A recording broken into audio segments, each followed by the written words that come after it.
সাগরিকার জোড়া গোলে লাওসের বিপক্ষে জয় পেল বাংলাদেশ অনূর্ধ্ব 20 নারী ফুটবল দল। বুধবার এশিয়ান কাপ নারী বাছাইয়ের ম্যাচে প্রথম খেলায় লাওসকে 3-1 গোলে হারিয়েছে বাংলাদেশ।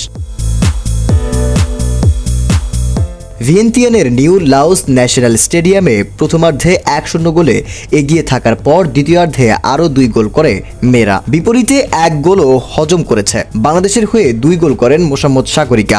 অন্য গোলটি আসে মুনকির পা থেকে। আগামী শুক্রবার দ্বিতীয় ম্যাচে বাংলাদেশের প্রতিপক্ষ পূর্ব তিমুর। এইচ গ্রুপে থাকা বাংলাদেশ অনূর্ধ্ব 20 নারী ফুটবল দল পয়েন্ট টেবিলের শীর্ষে থাকতে পারলে জায়গা করতে পারবে আগামী বছরের চূড়ান্ত পর্বে। দ্বিতীয় হলেও বেঁচে থাকবে আশা। সেক্ষেত্রে 8টি গ্রুপের 8 রানার্স আপের মধ্যে সেরা 3-এ থাকতে হবে।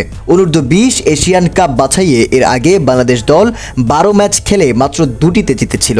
আজ জিতল তৃতীয় ম্যাচ। শাহরিয়ার শুভ, নিউজ ডেস্ক, জনসংবাদ।